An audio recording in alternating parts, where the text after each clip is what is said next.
नमस्कार दर्शकों, आप सबका हार्दिक स्वागत है संवाद के आज के स्पेशल सेशन में। आप सब इस बात से वाकिफ है कि आज विश्व कई तरह की पर्यावरणीय समस्याओं से जूझ रहा है, जैसे ग्लोबल वार्मिंग, क्लाइमेट चेंज, जैव विविधता की कमी और भी कई समस्याएं हैं जिनका आज हम सामना कर रहे हैं। ऐसा नहीं है कि ये समस्याएं आज उत्पन्न हुई हैं। कई दशक पहले से ही इन समस्याओं को पहचाना गया है और इनके समाधान के लिए प्रयास भी शुरू किए गए हैं। आज का हमारा टॉपिक इसी पर आधारित है। आज हम विश्व और भारत में पर्यावरण संरक्षण से जुड़े इतिहास को जानेंगे और साथ ही इसके समाधान के लिए किए गए प्रयासों पर भी चर्चा करेंगे। इसके अलावा हम अर्थ समिट टू COP28 से जुड़े इतिहास, उपलब्धियां और चुनौतियों के बारे में भी विस्तार से चर्चा करेंगे। और आज की इस चर्चा में हमारा साथ देने के लिए मौजूद हैं विजन IAS के subject matter expert Jitendra sir. चलिए उनसे मिलते हैं। Hello sir. Hello ma'am. Sir, आपका बहुत बहुत स्वागत है हमारी इस चर्चा में आज हमारे साथ जुड़ने के लिए। धरती की तपती सांसों में गूंजता ये शब्द कॉप।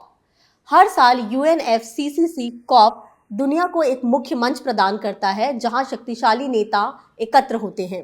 मैं आपसे ये जानना चाहूंगी कि आखिर ये UNFCCC और COP क्या है? जी मैम, तो आपने दो शब्दों के बारे में पूछा, UNFCCC के बारे में एंड COP के बारे में।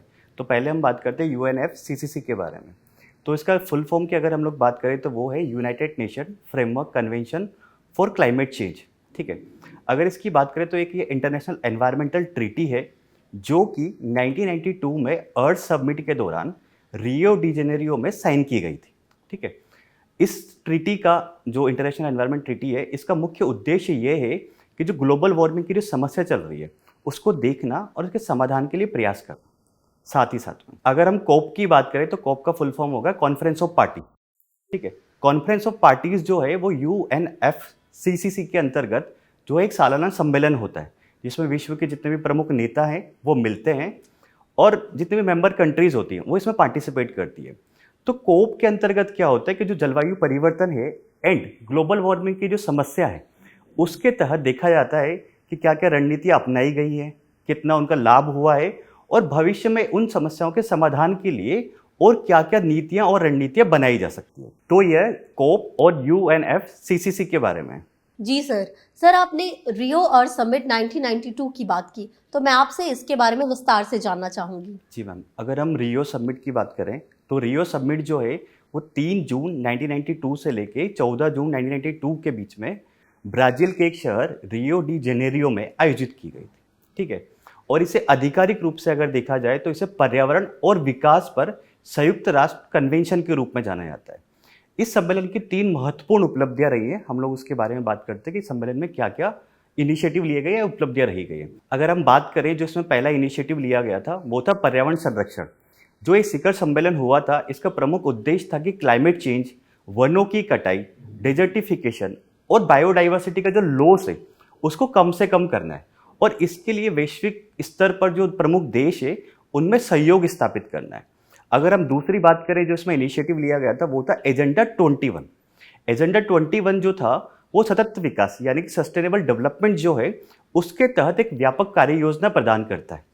तीसरा जो अभी हमने थोड़ी देर पहले देखा UNFCCC जो है वो जो ट्रीटी है इंटरनेशनल एनवायरमेंटल ट्रीटी वो रियो अर्थ समिट के दौरान ही साइन की गई थी ताकि जलवायु परिवर्तन की जो समस्या है भविष्य में उनका समाधान किया जा सके और बेहतर रणनीतियां बनाई जा सके। जी सर, इसी से जुड़ा हुआ मेरा अगला प्रश्न है। हम आपसे रियो शिखर सम्मेलन से लेकर दुबई में COP28 के महत्वपूर्ण मंच पर हुई उपलब्धियों और चुनौतियों के बारे में जानना चाहेंगे। जी मैम, तो अगर हम देखें तो रियो समिट से लेके COP28 तक जलवायु परिवर्तन की जो चुनौती है उसके समाधान के लिए बहुत सारे प्रयास किए गए। ठीक है, काफ़ी सारे इनिशिएटिव लिए गए हैं। तो हम कुछ इनिशिएटिव्स की बात करते हैं जो महत्वपूर्ण है या कुछ समझौते जो इस बीच में हुए हैं। अगर हम पहला बात करें तो वो है क्योटो प्रोटोकॉल। क्योटो प्रोटोकॉल जो है वो 1997 जो है उसमें साइन किया गया था एंड यह UNFCCC के अंतर्गत एक लैंडमार्क एग्रीमेंट था। इसके तहत ये निर्धारित किया गया था कि विश्व में जितने भी देश हैं वो ग्रीन हाउस गैस उत्सर्जन जो कर रहे हैं, एमिशन जो कर रहे हैं, उसमें कटौती करें और उसके लिए टारगेट्स निर्धारित किए गए थे। ठीक है, तो अगर ग्रीन हाउस गैस एमिशन कम होगा तो उसकी वजह से जो जलवायु परिवर्तन की समस्या हम लोग झेल रहे हैं वो कम की जा सकेगी। अगला अगर हम लोग बात करें तो वो है जलवायु वित्त या ग्रीन क्लाइमेट फंड। इस फंड के तहत ये प्रावधान किया गया है कि जो विकासशील देश है जो जलवायु परिवर्तन की चुनौतियों का सामना करेंगे भविष्य में या फिर अभी कर रहे हैं, तो विकासशील देश उन चुनौतियों का बेहतर तरीके से सामना कर पाए, साथ साथ में जलवायु परिवर्तन के प्रति बेहतर तरीके से अडॉप्शन एंड मिटिगेशन मेजर्स जो हैं उनको अपना पाए। इसलिए इस फंड के तहत विकासशील और अल्प विकसित देशों को सहायता प्रदान की जाती है। ठीक है, अगला अगर हम लोग बात करें तो 1992 से लेकर COP28 तक एक महत्वपूर्ण जो चर्चा हुई वो है सतत विकास की। सतत विकास के बारे में जैसे मैंने आपको बताया था, एजेंडा 21 जो है वो अपनाया गया था रियो समिट के दौरान। उसके बाद से लेके COP28 तक सतत विकास के लिए काफी सारे प्रयास किए गए। अगर हम सतत विकास की बात करें तो वो ये होता है कि जो वर्तमान की जो पीढ़ी है उसकी जितनी भी आवश्यकता है उसकी क्षमताओं में पूर्ति करने से समझौता किए बिना भविष्य की जो पीढ़ी आने वाली है उसकी आवश्यकताओं की पूर्ति करना। और यह तभी सफल हो पाएगा या फिर ये तभी संभव है जब पर्यावरण का संरक्षण होगा, और पर्यावरण का संरक्षण होगा तभी क्लाइमेट चेंज की जो समस्या है उसको कम किया जा सकेगा। अगला अगर हम लोग बात करें तो वो है पेरिस जलवायु समझौता, जो कि 2015 में किया गया था COP21 के दौरान। इस समझौते के तहत यह निर्धारित किया गया था कि जो वैश्विक तापन है उसको 2 डिग्री सेल्सियस से अधिक नहीं होने देना है भविष्य में, इस सदी के अंत तक। और एक अंतिम अगर हम लोग बात करें जो कि रियो से लेके COP28 तक महत्वपूर्ण उपलब्धि रही है वो है ग्लासगो जलवायु समझौता, जो कि 2021 में किया गया है COP26 के दौरान। ठीक है, और इसके तहत भी मुख्य इसका उद्देश्य यही निर्धारित किया गया था कि वैश्विक तापन को 2 डिग्री जो सेल्सियस है उसके अंतर्गत हमें रखना है। तो हम देख सकते हैं कि जो अर्थ समिट से लेके COP28 तक जलवायु परिवर्तन की जो समस्या है या फिर ग्रीन हाउस गैस उत्सर्जन की जो समस्या है उसके समाधान के लिए वैश्विक स्तर पे काफी सारे प्रयास किए गए हैं। जी सर आपने मेंशन किया यहाँ पे पेरिस समिट 2015 का, तो मैं आपसे जानना चाहूंगी कि ये जो 2015 में हुआ पेरिस समिट है उसकी काफी चर्चा रहती है, तो इसकी आखिर इंपॉर्टेंस क्या है? तो अगर हम पेरिस समिट की बात करें तो अभी मैंने आपको थोड़ी देर पहले बताया है कि COP21 के दौरान ये समझौता हुआ था, पेरिस जलवायु समझौता, और 2015 में इसको किया गया था। तो इस सम्मेलन का या फिर जो ये समझौता हुआ था उसकी काफ़ी सारी महत्वपूर्ण उपलब्धियां रही हैं। हम लोग एक एक करके देखते हैं ताकि उसकी महत्ता सिद्ध हो सके कि पेरिस जलवायु समझौता जो है वो जलवायु परिवर्तन की समस्या के समाधान के लिए कितना महत्वपूर्ण है। तो पहला जो इसमें निर्धारित किया गया था वो ये था कि जो वैश्विक तापन है उसको इस सदी के अंत तक 2 डिग्री सेल्सियस से अधिक नहीं होने देना, जो कि मैंने अभी आपको थोड़ी देर पहले बताया था। दूसरा अगर हम लोग बात करें जो पेरिस समझौते के अंतर्गत महत्वपूर्ण इनिशिएटिव रहा है या बिंदु रहा है वो है राष्ट्रीय स्तर पर निर्धारित योगदान, यानी कि नेशनली डिटरमाइंड कॉन्ट्रीब्यूशन। इसके तहत प्रत्येक देश जो है आइदर वो डेवलपिंग कंट्री है या डेवलप्ड कंट्री है उससे यह अपेक्षा की गई है कि जलवायु परिवर्तन की चुनौती से सामना करने के लिए वो स्वैच्छिक रूप से टारगेट्स निर्धारित करें ग्रीन हाउस गैस उत्सर्जन के। ठीक है, या फिर जलवायु परिवर्तन की चुनौतियों का सामना करने के लिए वो देश क्या कर रहा है स्वैच्छिक रूप से निर्धारित करें। ठीक है, अगला अगर हम लोग बात करते हैं जो इस समझौते के अंतर्गत किया गया है वो है वित्तीय सहायता का प्रावधान। वित्तीय सहायता जैसे हमने थोड़ी देर पहले डिस्कस भी किया था ग्रीन क्लाइमेट फंड के बारे में, उसी का एक रूप है ये कि जो जलवायु परिवर्तन की समस्या होगी भविष्य में उससे विकासशील और अल्प विकसित देश जो है वो ज्यादा प्रभावित होंगे। तो इसलिए वित्तीय सहायता का प्रावधान किया गया था इस समझौते के अंतर्गत कि विकासशील देश जो हैं उनको वित्तीय सहायता प्रदान की जाए विकसित देशों के द्वारा, ताकि वो जलवायु परिवर्तन की जो चुनौती है उसका बेहतर तरीके से सामना कर पाए भविष्य में। ठीक है, अगला जो इसमें निर्धारित किया गया था कि वो समझौता जो है ये समझौता पेरिस जलवायु समझौता जो है इसकी नियमित रूप से समीक्षा की जाएगी, यानी कि पीरियडिक रिव्यू किया जाएगा ताकि ये समझौता कितना सफल रहा, इसकी क्या क्या उपलब्धियां रही या भविष्य में क्या क्या और सुधार करने की आवश्यकता है वो निर्धारित किया जा सके।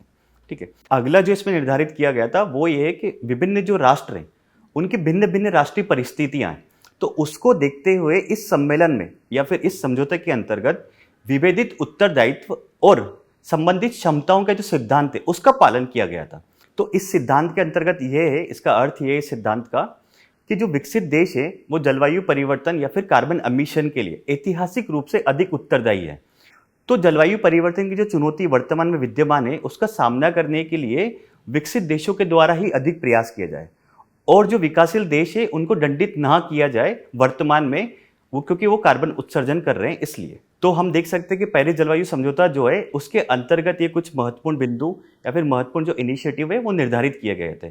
और पेरिस जलवायु समझौता जो है वो एक काफी लैंडमार्क एग्रीमेंट माना जाता है UNFCCC के अंतर्गत। सर, यह भी सुना गया है कि ग्लोबल वार्मिंग और कार्बन एमिशंस के संदर्भ में विभिन्न कॉप में प्रयासों को विभाजित किया गया है, जिसमें यूएसए के नेतृत्व में डेवलपिंग कंट्रीज और डेवलप्ड कंट्रीज के प्रयास एक साथ नहीं है। तो इस बारे में भी हम आपसे जानना चाहेंगे।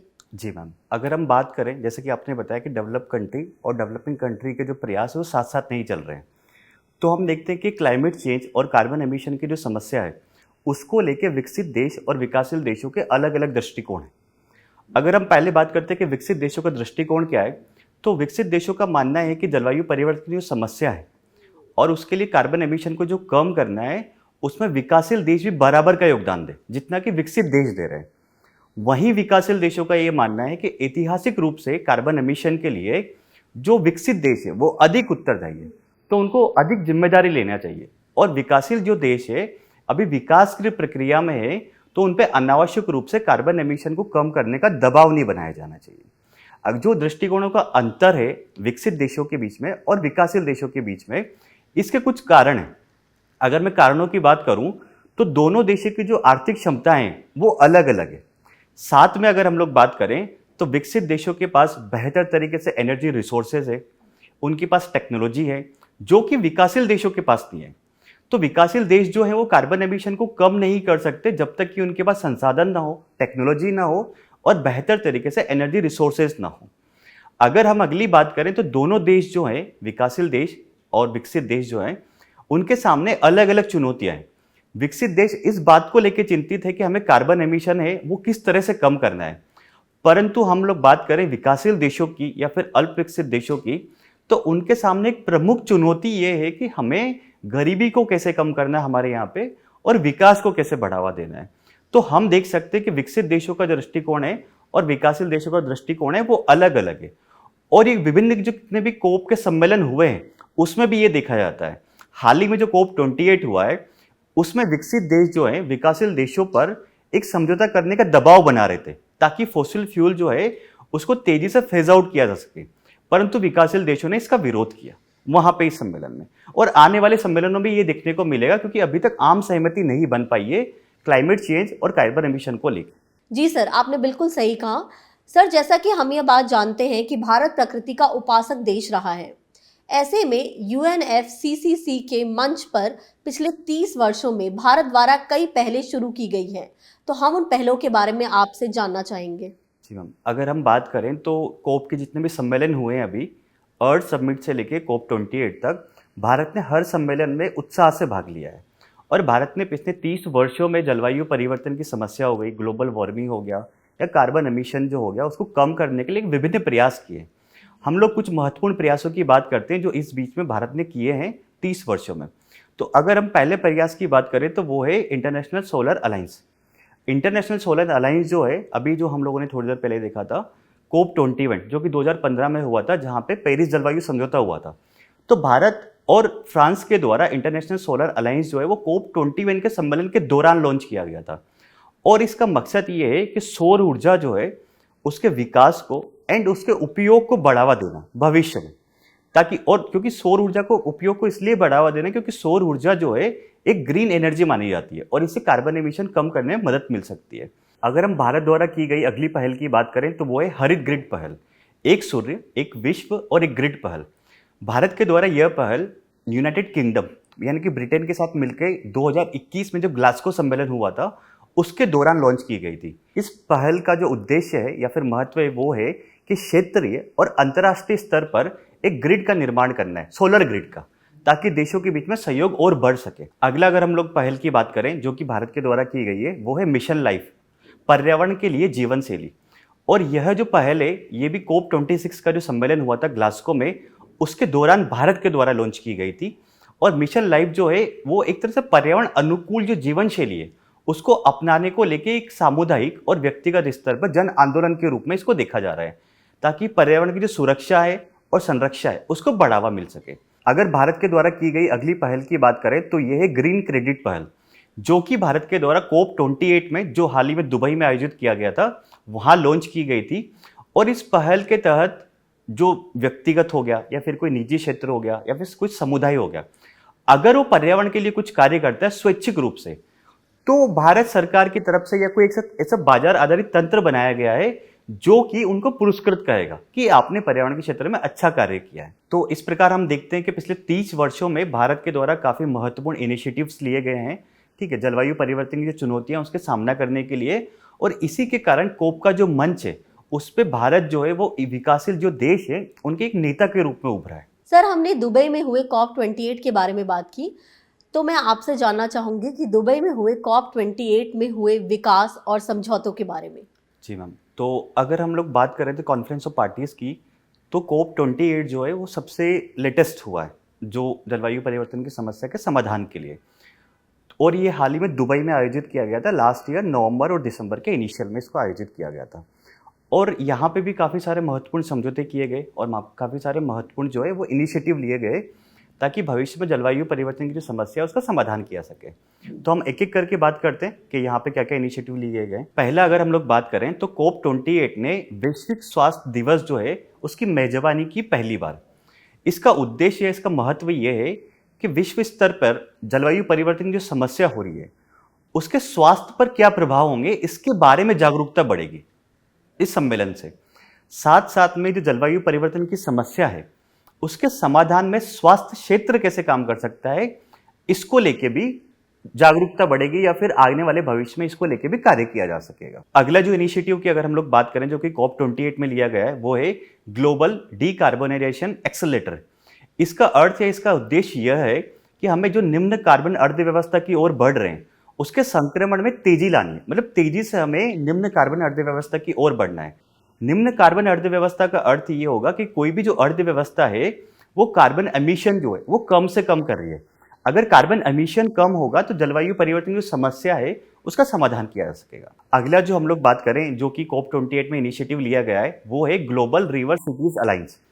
इसका अर्थ ये है या फिर इसका उद्देश्य ये है कि शहरों का जो एक वैश्विक नेटवर्क है उसको बढ़ावा देना ताकि जो शहरी नदियां हैं उनका पुनरुत्थान किया जा सके और स्थायी रूप से प्रबंधन किया जा सके, यानी कि मैनेज किया जा सके नदियों को। जो ये पहल है वो भारत सरकार का जो जल शक्ति मंत्रालय है उसके अंतर्गत एक मिशन चल रहा है, नेशनल क्लीन गंगा मिशन, उसके तहत ये पहल क्रियान्वित की जा रही है। अगला अगर हम लोग बात करें जो कि COP 28 में इनिशिएटिव लिया गया है वो है लॉस एंड डैमेज फंड, यानी कि क्षति और हानि कोष। इसका अर्थ यह है कि जो जलवायु परिवर्तन की जो समस्या से विकासशील देशों को नुकसान होगा उसका जो लॉस होगा या डैमेज होगा उसकी भरपाई की जा सके आने वाले भविष्य में, उसके लिए ये फंड बनाया गया है COP 28 के सम्मेलन के दौरान। अगला जो हम लोग बात करें जो कि COP 28 के मंच से इनिशिएटिव लिया गया है वो है ग्लोबल कूलिंग प्लेज, यानी कि वैश्विक शीतलन प्रतिज्ञा। इसके तहत क्या है कि जो शीतलन की जो भी सिस्टम होता है उसके तहत जो एमिशन होता है उसको कम किए जाने के लिए एक प्रतिज्ञा ली गई है ताकि भविष्य में जलवायु परिवर्तन की जो समस्या है उसका समाधान किया जा सके। साथ ही साथ में इस सम्मेलन के मंच से यह भी निर्धारित किया गया है कि 2050 तक परमाणु ऊर्जा जो है उसके उत्पादन को कम से कम 3 गुना बढ़ाया जाए, ठीक है। और अगर मैं एक आखिरी पहल की बात करूं जो कि सम्मेलन के दौरान ली गई थी वो है एम फॉर क्लाइमेट, यानी कि agriculture innovation mission for climate. इसके तहत यह किया गया है कि खाद्य और कृषि संबंधी जो स्मार्ट टेक्नोलॉजीज है उसमें इन्वेस्टमेंट को बढ़ावा दिया जा सके, क्योंकि खाद्य और कृषि क्षेत्र जो है वो भी कार्बन एमिशन में काफी महत्वपूर्ण भूमिका निभाता है। तो अगर खाद्य और कृषि क्षेत्र में स्मार्ट टेक्नोलॉजी का यूज किया जाएगा तो वहां से होने वाले कार्बन एमिशन को कम किया जा सकेगा और वो जलवायु परिवर्तन की जो चुनौती है उसका सामना किया जा सकेगा। तो हम इस प्रकार देख सकते हैं कि जो COP 28 के सम्मेलन है वहां पे काफी सारे महत्वपूर्ण इनिशिएटिव लिए गए ताकि भविष्य में ग्लोबल वार्मिंग और क्लाइमेट चेंज की जो समस्या है उसको संबोधित किया जा सके बेहतर रूप से। सर, कई कॉप्स के बावजूद ग्लोबल वार्मिंग और क्लाइमेट चेंज के स्तरों में कटौती नहीं हुई है, तो ऐसे में हम आपसे कुछ उपाय जानना चाहेंगे जो क्लाइमेट चेंज के खतरे के खिलाफ कॉप्स को और प्रभावी बनाने में इस्तेमाल किए जा सकते हैं। जी मैम, तो जैसा कि हमने अभी देखा पूरे चर्चा के दौरान कि अर्थ समिट से लेकर COP 28 तक काफ़ी सारे प्रयास किए गए हैं ताकि जलवायु परिवर्तन की समस्या है उसका समाधान की दिशा में आगे बढ़ा जा सके। परंतु अभी भी जलवायु परिवर्तन की समस्या है वो बनी हुई है और दिन पे दिन जो ग्लोबल वार्मिंग है वो बढ़ती जा रही है। तो यानी कि कहीं ना कहीं कोप के जो सम्मेलन है उसमें कुछ कमियां हैं। तो हम लोग बात करते हैं कुछ सुझावों की, ताकि कोप को और अधिक प्रभावी तरीके से कैसे बनाया जा सकता है। तो उससे पहले जो हाल ही में कोप 28 का सम्मेलन हुआ है, वहाँ पे एक कोट उपयोग किया गया है, उसको मैं आपको बताता हूँ ताकि समझा जा सके कि आगे क्या करना है भविष्य में। तो मैं जीतता हूँ, तुम हारते हो, यह सामूहिक विफलता का नुस्खा है। आखिरकार यह 8 अरब लोगों की सुरक्षा है जो दांव पे लगी हुई है। अब हम देखते हैं कि जो कोप के सम्मेलन है, यानी कि कॉन्फ्रेंस ऑफ पार्टीज के जितने भी सम्मेलन होते हैं, उनको अधिक प्रभावी बनाने के लिए क्या सुझाव दिए जा सकते हैं भविष्य के लिए। तो अगर हम पहले सुझाव की बात करें तो वो यह होगा कि जैसे हाल ही में भी अपने थोड़ी देर पहले देखा है कि विकसित देश और विकासशील देश, उन दोनों का नजरिया जो है क्लाइमेट चेंज और कार्बन एमिशन को लेके वो अलग अलग है। तो जलवायु परिवर्तन और ग्लोबल वार्मिंग की जो समस्या है वो एक वैश्विक समस्या है, उसमें दृष्टिकोणों को विभाजित करके नहीं देखा जा सकता। तो सबसे पहले तो विकासशील देश और विकसित देश दोनों के प्रयासों में समन्वय होना चाहिए, क्योंकि वैश्विक समस्या है और इसके समाधान के लिए वैश्विक प्रयासों की आवश्यकता होगी। तो विकासशील देश और विकसित देश के बीच में जो दृष्टिकोणों का अंतर है उसको समाप्त करने की आवश्यकता है, कोप के जो सम्मेलन है उनको प्रभावी बनाने के लिए।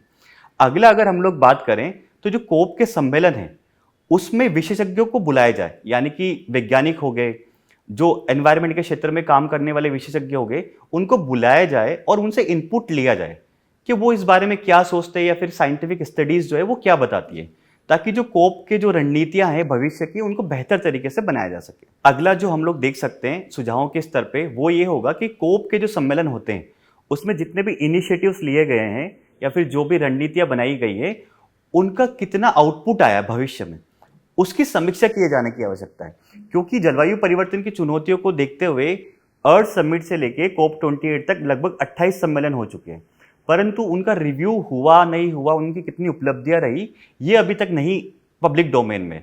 तो इसकी आवश्यकता है कि जो कोप के जितने भी सम्मेलन हो रहे हैं उसमें जो भी इनिशिएटिव लिया जाए उसका आउटपुट क्या रहा ये आना चाहिए। तो अगला जो सुझाव दिया जा सकता है वो है जन जागरूकता को बढ़ावा देना, यानी कि जो कोप का मंच है वहां से जन जागरूकता के प्रयास किए जाए ताकि एक आम आदमी भी समझ सके कि जलवायु परिवर्तन की जो समस्या है वो क्या है और उस दिशा में प्रयास किए जा सके। तो इस प्रकार कोप के जो मंच है या फिर कॉन्फ्रेंस ऑफ पार्टीज का जो भी सम्मेलन होते हैं उनको प्रभावी बनाने के लिए उपयुक्त कुछ प्रयास किए जा सकते हैं।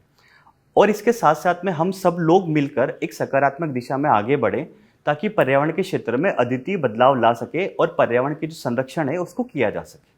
जी सर, आपने बिल्कुल सही कहा कि पर्यावरण संरक्षण के लिए हम सबको मिलकर कदम उठाने चाहिए ताकि हमारी धरती सदा के लिए हरी भरी हो सके। सो दर्शकों, उम्मीद है कि आपको आज का संवाद का यह सेशन अच्छा लगा होगा।